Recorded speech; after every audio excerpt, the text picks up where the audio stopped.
Բարև ձեզ հարգելի Facebook-յան ընկերներ եւ ոչ միայն ընկերներ, այսօրվա ուղիղ եթերս լինելու է բժշկական, բայց շատ կարեւոր են առումով, որ ChatGPT-ն արհեստական բանականությունը բավականին հետաքրքիր, այսպես ասած, ֆունկցիա, հնարավորություններ է առաջարկում,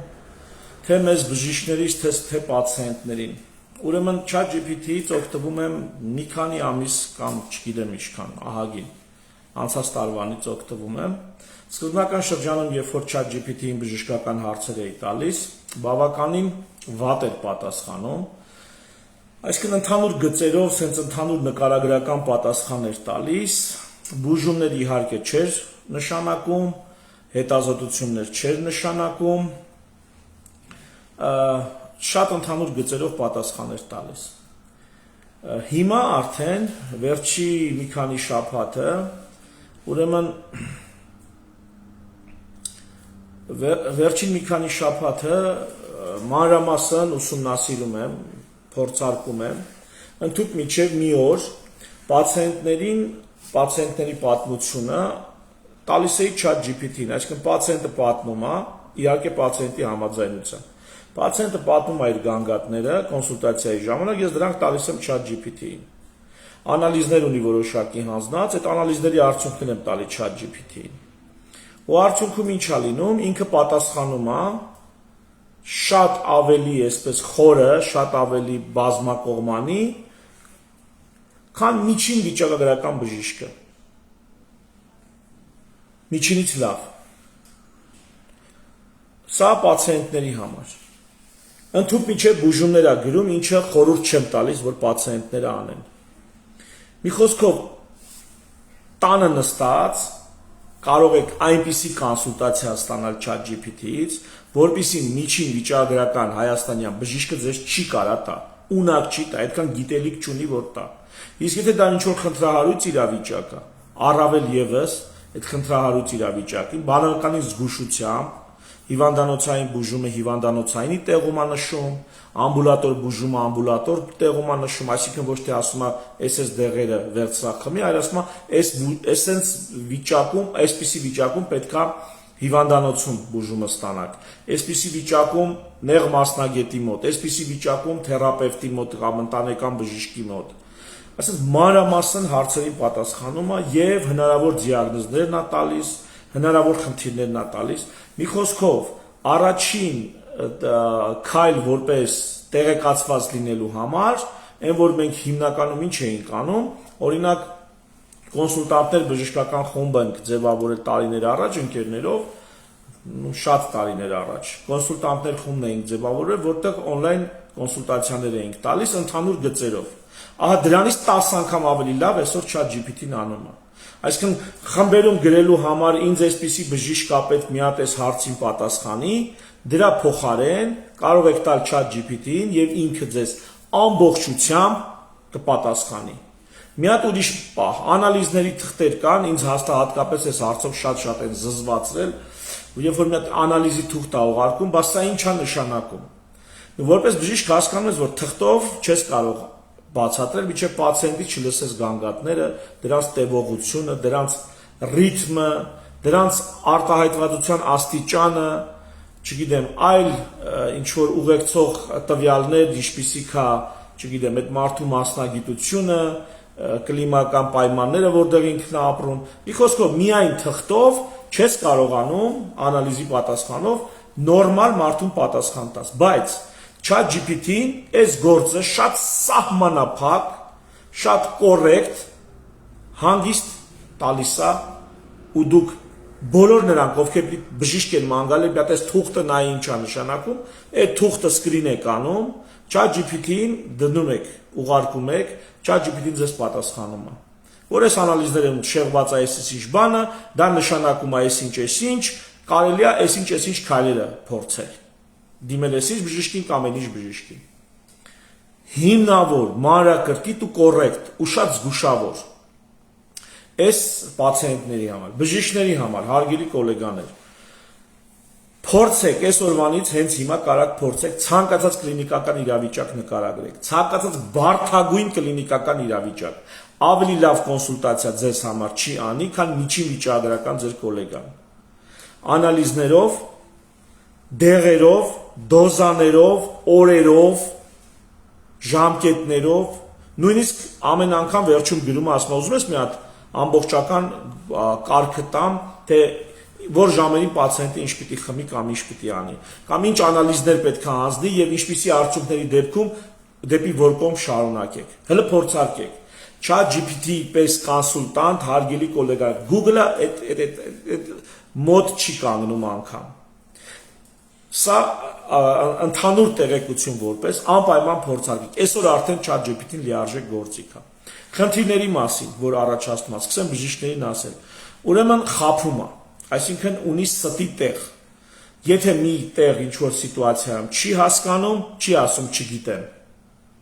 Խափում է, մի ինչ որ fake ինֆորմացիա տալի։ Այսինքն բժշկական գիտելիքները, բազային գիտելիքները պետք են, որպեսզի հասկանաս, որ ստեղ ինչ որ fake արեց, ստեղ ինչ որ սուտ բան խոսած։ Դա պետք է։ Երկրորդ, տալիս է պատասխանում է այն տվյալներին, որ դուք հաղորդել եք իրան։ Ինքը ձեր հաղորդած տվյալները, օրինակ պացիենտի գանգատներն, հենց այդպես էլ ընդունում է։ Օրինակ իմ պրակտիկայից ասեմ, մեզ մոտ հաճախ պացիենտը սիմպտոմները վերագրում է նրան, որ դա լինում է ինչ որ տեսակ սննդից։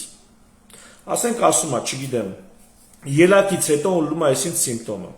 Ասում եմ, իսկ եթե ելակ չես ուտում, ես եմ հարցնում պացիենտին, եթե ելակ չես ուտում, այդ սիմպտոմը չի լինում, ասում է լինում է։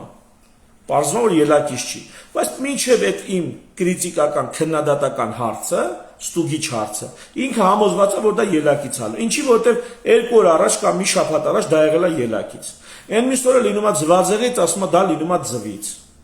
Այն մյուս օրը դա լինում է, չգիտեմ, ասենք խորովածից, ասում է դա լինում է խորովածից։ Այն մյուս օրը լինում է ուղղակի ձավարեղեն, չգիտեմ, բրնձի օգտագործումից, ասում է դա լինում է բրնձից։ Թեև ստեղից ոչ բրինձը, ոչ խորովածը, ոչ չգիտեմ, դե ձուն, ոչ էլ ասենք ելակը կամ մրգերը տվյալ գանգատի հետ կապ չունեն։ Բայց սա բժիշկն է հասկանում, որ պացիենտը մոլորված է, ճիշտ չի կողմնորոշում, ճիշտ չի հասկանում։ ChatGPT-ն դա չի հասկանում։ ChatGPT-ին գրեցի ելակից ալնում, ամբողջ վերլուծությունը տանում է ելակ ասոցացված կամ սնունդ ասոցացված խնդիրներին։ Այս նրբությունը կա, այսինքն բժիշկը եթե հարցը լուրջ արդեն իսկական ուրեմն լաբորատոր քննությունների նշանակելն է կամ դա առավելևս դեղերի նշանակելն է, որ ասում դոզաներով գրում է, դոզաներով, ժամկետներով, ինչ դեղի մասին ուզում եք գրեք, դոզաներով, ժամկետներով գրում է, պացիենտի տվյալները տվեք,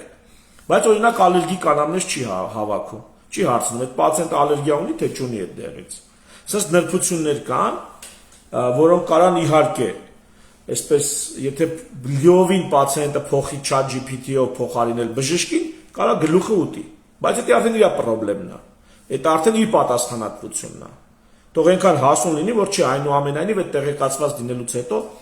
պետքա դիմել բժշկի, բայց արդեն իմանա թե ում է դիմում, որ ոլորտի մասնագետին է դիմում կամ ինչ աստիճանի բարդությունն է, հիվանդանոց է դիմում, թե ենթադրենք պոլիկլինիկա։ Այսինքն թող պացիենտը իմանա։ Բայց sense նրբություններ կա, որ ինքը վերցնում է այն տվյալը, որ դու տալիս ես։ Իսկ կենթանի իրական բժիշկը կարա ֆիլտրի պացիենտի տված ինֆորմացիան կամ կարա հարցաքննի, իսկ ChatGPT-ն չի հարցաքննում։ Ինքը հարցաքննություն չի հարցնում, ճշտող հարցեր չի տալիս։ Մի անգամից ինչ ինֆորմացիա տվել ես, ինքը այդ ինֆորմացիայի վրա հետևություններ է անում։ Այդ ձեր տված ինֆորմացիա։ Սա մի խնդրեմ։ Երկրորդ խնդրեմը, որ ChatGPT-ի հետ կա, չնայած դա այդ սկզբում ներկայացնեմ որպես առավելություն, հետո ներկայացնեմ որպես խնդրեմ։ Ուրեմն ինքը օգտվում է այն գրականությունից, որը այսպես խառը լցած է ցանցում, հա, ցանցում գոյություն ունի։ Այդ ինֆորմացիայի մեջ լիքը զիբիլ կա, լիքը սխալ ինֆորմացիա կա։ Օրինակ ինքը կարող է, այս վերջերս փորձ էինք անում, ու լյարդի համար, չգիտեմ, գիտեք թե չգիտեք, լյարդի համար հեպատոպրոտեկտորներ չեն նշանակում։ Հեպատոպրոտեկտորները դրանք սուտ դեղեր են լյարդի բուժման համար։ Լյարդի բուժումը արվում է կամ էցիոտրոպ, այսինքն պատճառը վնասող պատճառը վերացնելուց, օրինակ դեղորայքային լյարդը դադարեցնում ես դեղորայքը, չգիտեմ, ալկոհոլային լյարդը դադարեցնում ես ալկոհոլը, վիրուսային հեպատիտա հակավիրուսային դեղ ես տալի B կամ C վիրուսի դեմ, ասենք թե։ Սենց է լյարդի բուժումը, բայց ինքը նշանակում է հեպատոպրոտեկտորներ։ Երբ որ իրեն հարցնում եմ, ես ինչի հիման վրա ես այս հեպատոպրոտեկտորները նշանակել, ասում է դե տենց ընդունված է։ Կա ասում է գրականություն, տենց ընդունված, այսինքն պոստսովետական տարածքում մեծ գրականություն կա այո հեպատոպրոտեկտորների մասին, մասնավորապես դեղերի ինստրուկցիաներ կան վերջին հաշվով, որտեղ այդ սուտ տվյալը տված է։ Ինքը գնում այդ սուտն էլ է կարդում, այսինքն պարտադիր չի, որ դուք հարցը տաք ու ChatGPT-ին ձեզ որակյալ ապացուցողական բժշկության վրա հիմնված պատասխան տա։ Ինքը չի գնում միայն գայդլայնները նայում, գործելակարգերը նայում, ինքը նայում է ինչ պատահի։ Ստեղ խնդիր կա, այսքան տեղ կարանք խնդիր ունենանք։ Այսինքն ինքը բացի այն, որ չիմացած տեղը չի ասում, չգիտեմ, կարա այդ գիտելիքի իր ինֆորմացիայի պակասը ստով լցնի, խափի, կա տենց պահ, որ ինքը կարա շատ անգրագետ սխեմաներ առաջարկի, որովհետև այդ անգրագետ սխեմաները ցանցում կան։ Բայց այդտեղ ինչն է հարցը, ինչու եմ ես ասում միջին վիճակագրական բժշկի հետ համեմատած, որովհետև միջին վիճակագրական բժիշկը հենց այդ անգրագետ սխեմաներով էլ աշխատում է։ Միջին վիճակագրական բժիշկը եւ հենց այդ հիմար դեղերն էլ նշանակում է։ Այդ ավելորդ անիմաստ անալիզներն էլ տալիս է։ ChatGPT-ն միջին վիճակագրական բժշկից ավելի լավ է անալիզները նշանակում, ավելի սահմանափակ թվով է նշանակում, առաջին հերթին անհրաժեշտ անալիզներն է նշանակում, եթե այդ անալիզների պատասխանը ունես, արդեն նոր է դրա հիման վրա երկրորդ խումբ անալիզներն է նշանակում։ Իսկ միջին վիճակագրական բժիշկը ինչքան շատ անալիզ նշանակի, այնքան, եթե լաբորատորիայից օրինակ ատկատ ունի, այդքան այդ ատկատը մեծ։ Չնայած ես չեմ ասում ունի, ես մեղադրանք չեմ ներկայացնում, քավլիցի։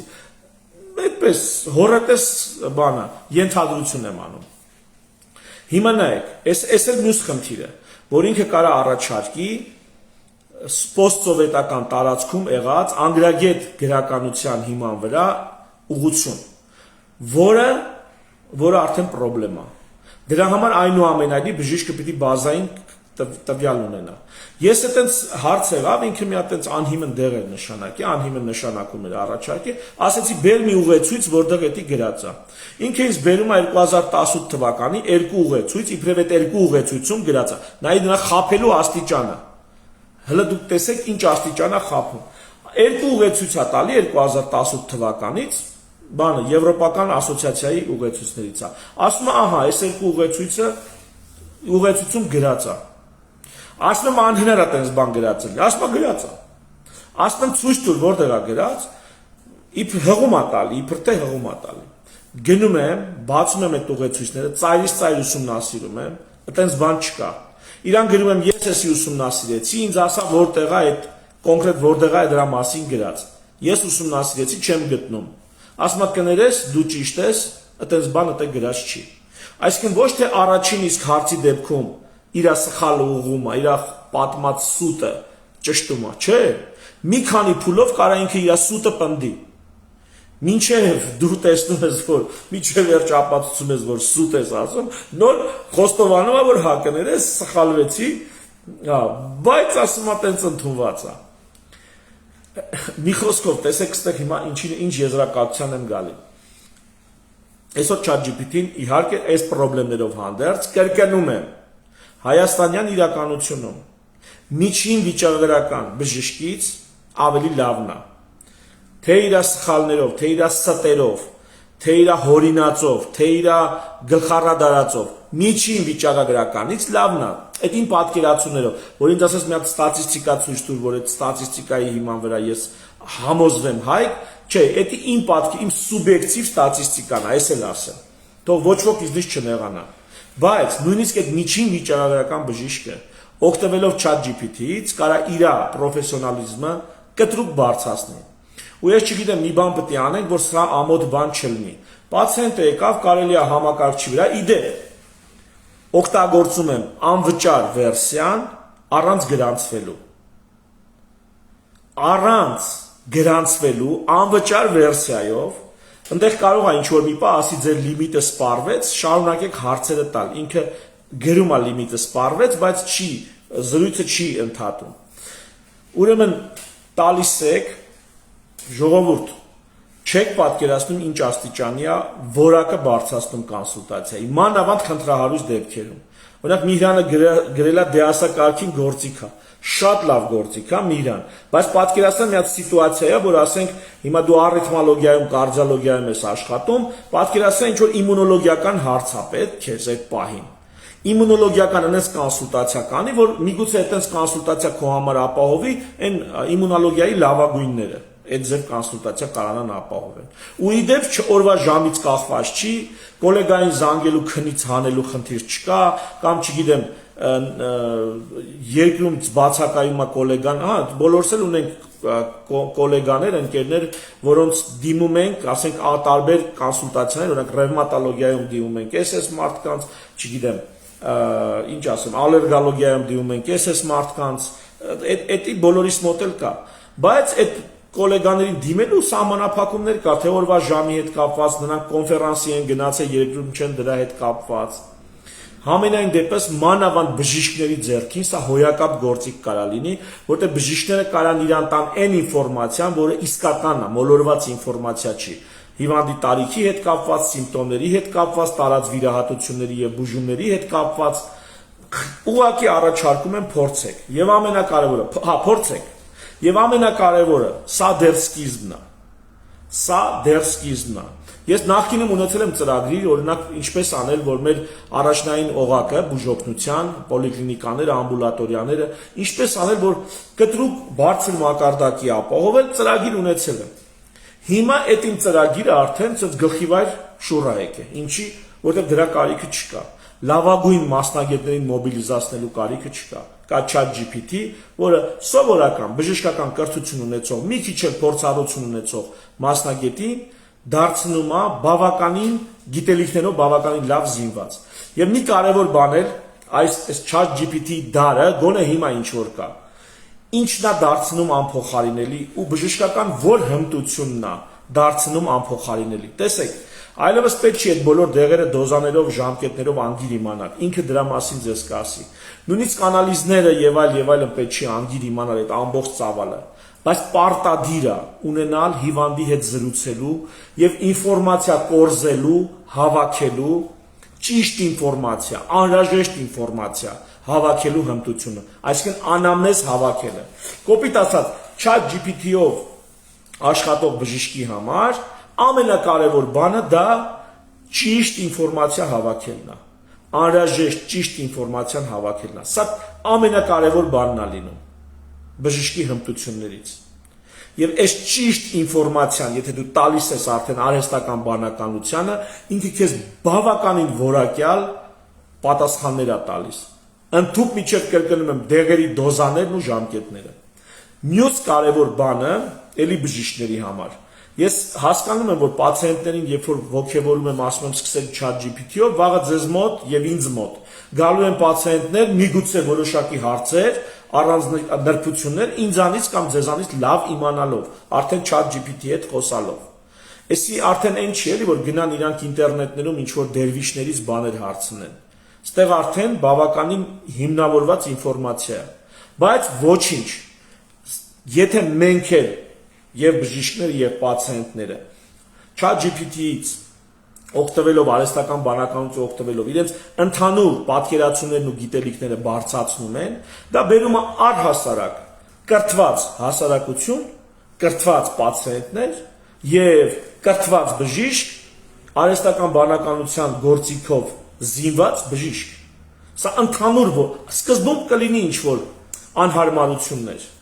Օրինակ ես չեմ ամաչում, երբ որ պացիենտը մի բան ասում, որ ես չգիտեմ, առաջի անգամ եմ լսում։ Ես չեմ ամաչում պացիենտի առաջ նստած Google-ով մի հատ ման գալ ինֆորմացիա նոր իր հետ խոսալ։ Ես չեմ ամաչում deep diagnostic-ան, այսինքն տարբերակի ճախտորոշումը, մի քանի իրար նման հիվանդություններ իրարից զանազանելը, պացիենտի ներկայությամբ ինտերնետով փնտրել։ Այսինքն ես այդ կոմպլեքսը չունեմ։ Ինձ դիմաց պացիենտն էլ չի ասում Հայկը բանա, հիմար էր, էլի չէր հասկանում գործից իմ դեմը նստած բանա, ինտերնետից է օգտվում։ Հա, ինտերնետից եմ օգտվում, որովհետև այդ մարդու կյանքը, առողջությունը ավելի թանկ է, ավելի կարևոր է, քան այն կարծիքը, որ ինքը իմ մասին կկազմի։ Ու եթե ինքը խելացի մարդ է, կարծում եմ ինքը կգնահատի այդ իմ արարքը, դե եթե ինքը այդքանը չի հասկանում, դե հիմա։ Ոչինչ։ Նայեք, այս դեպքում նույն խնդրի առաջ ենք կանգնում։ Եթե մենք կարողանանք, ու դա ամոթ չլինի, թե պացիենտները այդքան զարգացած լինեն, որ հասկանան, ամոթ չի, երբ որ սոնոգրաֆիայի էսա։ Սոնոգրաֆիայի ապարատն է։ Ամոթ չի, եթե այս գործիքից ես օգտվում եմ։ Ֆանենդասկոպն է։ Ավելի բարդ գործիքներ կան։ Հիմա համարենք ChatGPT-ն մի գործիք է։ Ամոթ չի, եթե բժիշկը զոնդերից է օգտվում։ Ամոթ չի, եթե, չգիտեմ, բժիշկը ինչ ֆանենդասկոպ է օգտագործում կամ լաբորատոր գործիքակազմից է օգտվում։ Նույնպես ամոթ չի, եթե բժիշկը ChatGPT-ից է օգտվում։ Ավելին, գնացեք բժշկի, հարգելի պացիենտներ, հատկապես այն առաջադեմ շրջանակները մեր հանրության։ Գնացեք բժշկի եւ ասեք բժիշկ ջան, իսկ կլինի այդ հարցը մի հատ ChatGPT-ի հետ ճշտեք։ Դուք ինքներդ բժշկին ասեք, թող բժիշկը ChatGPT-ից օգտվի։ Այսինքն ոչ թե դա դառնա ամոթ, մի բան էլ ողջունելի լինի։ Ու եթե մենք ժամանակակից տեխնոլոգիաների տված գործիքներից օգտվում ենք, արդյունքում ինչ է ստացվում, բոլորիս համար լավ, բոլորիս համար։ Եվ ելի եմ կրկնում, բժշկական գլխավոր հմտությունը մնալու է ինֆորմացիան ճիշտ հավաքելը։ Այսպես տրցակից թղթերի, անալիզների, էպիկրիզների ամփոփել, հավաքել ամենակարևոր ինֆորմացիան։ Կարակ այդպես ChatGPT-ին տակ, բայց ելի եմ ասում, այնպես չեմ փորձել, այսինքն չեմ փորձել օրինակ մի 30 հատ անալիզի պատասխան ուղարկել տարբեր հարցերով եւ ստանալ իր վերլուծությունը։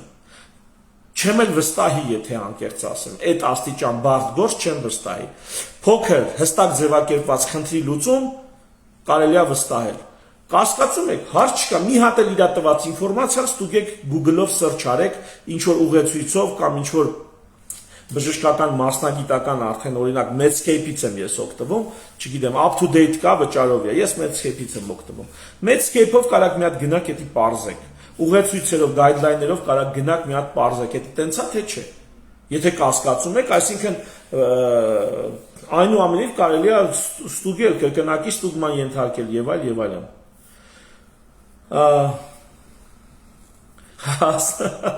Միրան ասում է, պատկերացնում շատ շուտով ակնոցներ կունենանք ներդրված տեսախցիկներով եւ մեր տեսած թղթերը եւ ինֆոն անմիջապես թվայնացնելու է արհեստական բանականության միջոցով բժիշկը պատասխան կտա։ Այո, ես էլ անհամբեր կսպասեմ այդ օրվան, որ ու այդ օրը սարերի հետևում չի։ Այդ օրը սարերի հետևում չի։ Տեխնիկապես այդ այսօր էլ կարան արդեն անեն։ Այս ինչ որ Միհրանը ասում է, իմ ինժեներ ընկերները ասում են Հայկ, ապագան արդեն վաղուց եկել է, ուղղակի մենք հələ դրա մեջ չենք։ Մենք դրան չենք հասնում։ Տեխնիկապես սա հնարավոր է անել։ Լրիվ հնարավոր է տեխնիկապես անել։ Բայց թե կոնկրետ այդ ակնոցը երբ կգա կհասնի մեր մոտ, որ մենք նայենք մեր տեսածը, մեր լսածը ինքն էլ մեզ հետ զուգահեռ անալիզ անի։ Կարծում եմ 1, 2, 3 տարվա խնդիր է։ Ու էլի գալու են կանգնենք ինչի վրա, վերջին հաշվով պատասխանատվության ինստիտուտի վրա։ Այսինքն վերջին հաշվով բժիշկը ստորագրություն պիտի դնի այդ ամբողջ եզրահանգման տակ։ Այդ ամբողջ նշանակումների տակ բժիշկը պետքա ստորագրություն դնի։ Մի խոսքով ժամանակը փոխվում է, ժողովուրդ, չգիտեմ, արագ 5 տարի հետո ինչ կլինի, չգիտեմ։ Հա, մի բան հաստատ գիտեմ, որ օրինակ բանը, էլի գամ բանը սոնոգրաֆիստներին, ի տարբերություն ռենտգենի, այն ինչ որ մենք դատչիկով հիվանդի մոտ ստուգում ենք, ասենք որովայնը ստուգում ենք, սա ChatGPT-ն չի անի։ Սա ռոբոտ պետք է անի, այդ ռոբոտներն էլ թանկ են ու այդ ռոբոտները դեռ չկան։ Բայց ինչ վերաբերում է նկարները վերլուծելու պահը, այդ դա արդեն արհեստական բանականությունը կանի։ Միգուցե ինչ որ հատուկ բժշկական արհեստական բանականություն ստեղծեն, հա, եւ դա անի։ Եվ ամենակարևորը, չէ, բայց շատ կարևոր է, որ հայերեն տեքստերը, հայերեն հոդաբաշխ պատասխանում է։ Երբեմն կարա օգտագործի անգլերեն բառեր։ Երբեմն կարող է անգլերենից բառը թարգմանի անհեթեթ հնչի հայերեն։ Դες բաներ անում է։ Բայց դա կազմում ընդհանուր իր խոսքի երևի միջև 5%-ը, 5% էլ չի հասնում, որից ընդհանուր միտքը, տրամաբանությունը չի շեղվում, չի փոխվում։ Երբեմն կարող է տեսնել, չգիտեմ, չինական կամ հնդկական կամ ինչ որ ուրիշ լեզվով հիերոգլիֆներ։ Չգիտեմ ինչեր են, բայց հիերոգլիֆ, ասենք բառի կեսից հիերոգլիֆ է մտնում, հետո բառը շարունակվում է։ Այսինքն այսպիսի թերություններ կան։ Սա առանձնակի չի ազդում ամբողջ տպավորության եւ գործի վրա, բայց այս թերություններով հանդերձ 1-2-10 փորձեք, այնքան հեշտ, այնքան սովորական կդառնա դա ձեզ համար, որ էլ չասած։ Եվ կարող եք ընթացքում էլ զրույցի ընթացքում ասեք, որ դուք բժիշկ եք, ասեք, որ դուք պացիենտ եք, իսկ թվում է դրանից իր պատասխանի որոշակի չգիտեմ, ծավալը կամ բովանդակությունը որոշակի կարող է փոխվել։ Ես ոչինչ չեմ ասել, ոչ ասել եմ բժիշկ եմ, ոչ ասել եմ պացիենտ եմ, հիվանդ եմ, ուղղակի փորձել եմ այս 2 շաբաթ տարբեր ձևերով, տարբեր կոնսուլտացիոն սիտուացիաներ եմ ստեղծել ու փորձարկել եւ մի 2 օր առաջ էլ ամբողջ օրը բոլոր պացիենտներին անցկացրել եմ ChatGPT-ով իրանց համաձայնությամբ։ Եվ պատասխանը բացում էին, միասին կարդում էին։ Եվ հիմնականում ասեմ, կրճատել եմ իր նշանակած հետազոտությունները եւ կրճատել եմ իր նշանակած դեղերը։ Կրճատումներ արել եմ, ինքը մի քիչ ավելի լայն է, ավելի շատ է նշանակում, բայց ընդհանուր առմամբ ես sense tendenz աշխատում եմ ամենակիչ հետազոտություն նշանակելով, այսինքն դա չեմ ասում, որ սխալ է։ Իմ կողքը նստած իմ գոլեգան ինքը միշտ ավելի 1-2 անալիզ օրինակ ավելի շատ է ուզում կամ կարող 1-2 դեղ ավելի շատ նշանակել ու դա լավ բժշկությունն է։ Ես չեմ ասում թե իմ արածը ավելի լավ է։ Դա լավ բժշկությունն է։ Ես մի քիչ ավելի ռիսկային եմ աշխատում, ինչի մասին է խոսքը, այսինքն հույս ունեմ, որ 15 օրից պացիենտը գալու է եւ եթե այս դեղը 1-2 դեղով արդյունք չեղավ, չգիտեմ, 3-4 դեղը նոր այն ժամանակ կնշանակեմ։ Այսօրվանից 4 դեղ միասին չեմ նշանակի։ Կամ եթե այս անալիզը նշանակել եմ այսօր, պատասխանը թողա հետո կորոշենք արժի երկրորդ անալիզը ստուգել, երկրորդ հարցը ստուգել, թե չէ, որտեղ կարող առաջի տվածը այնքան դիպուկ ես նշանակել, որ առաջի տվածով քո հարցի պատասխանը ստանում ես, այլ երրորդ հարցի կարիքը չկա լաբորատորիային, հա, դիմելու։ Մի խոսքով հիմնական ասելիքս էս էր, առաջիկայում էլի կանդրադառնամ այս հարցին, միգուցե մի հատ կոնսուլտացիա կազմակերպեմ, դուք այդտեղից ձեր հարցերը տաք, ես այստեղից մոդելավոր ենք, էլի նա ցույց տանք դա իրականում ոնց է աշխատում։ Դուք ձեր հարցերը կտաք, ես այստեղ ChatGPT-ի վրա կանցկացնեմ, պատասխանը կփոխանցեմ ձեզ կամ հələ կաշխատեմ տեխնիկապես այնպես հարմարացնել, որ էկրանի վրա նոթբուքով կանեմ այդ լայվը, որ էկրանի վրա երևա։ Դուք էլ տեսնեք ChatGPT-ն ոնց է պատասխանում, ինչա պատասխանում։ Եվ այսպես մի հատ վերլուծություն կանենք, որը կարծում եմ թե օգտակար ու հետաքրքիր կլինի թե բժիշկների համար, թե պացիենտների համար։ Կաշխատեմ առաջիկայում ժամանակ գտնել այդ հարցը լուծել։ Նու թերևս այսքանը, շնորհակալ եմ ինձ հետևելու համար։ Տեսնենք մի խոսքով ապագան արդեն եկել է այսօր է եւ մեզ պետքա հասցնել դրա հետևից։ Պետքա հասցնել ու ինձ թվում է կհասցնենք բարդ բան չկա։ Եթե ասենց աստիճանաբար ամեն զարգացող քայլի հետևից մենք հասցնենք, մեծ թռիչքաձև զարգացումը մեր վրա այդքան մեծ ստրես չի առաջացնի, որտեղ մենք ասենց հետևից քայլ առ քայլ գնում ենք։ Եթե ամեն այսպիսի նորարարություն անմիջապես պրակտիկայում օգտագործենք, բայց եթե քնենք, սպասենք տենանք, եսի մի օր մի բան կլինի, միգուցե այո, չգիտեմ, 5-10 տարի հետո փոփոխությունները այն աստիճանի լինեն, մենք էլ այնքան անսովոր լինենք դրան, որ մեզ համար դա մեծ դիսկոմֆորտ առաջացնի, մեծ ստրես դառնա, չգիտեմ, ավելի շատ խնդիրներ բերի, քան թե խնդիրների լուծում։ Նու թերևս այսքանը, հարգելի ընկերներ, շնորհակալ եմ հետևելու համար, ցտեսություն, միշտ նոր հանդիպում։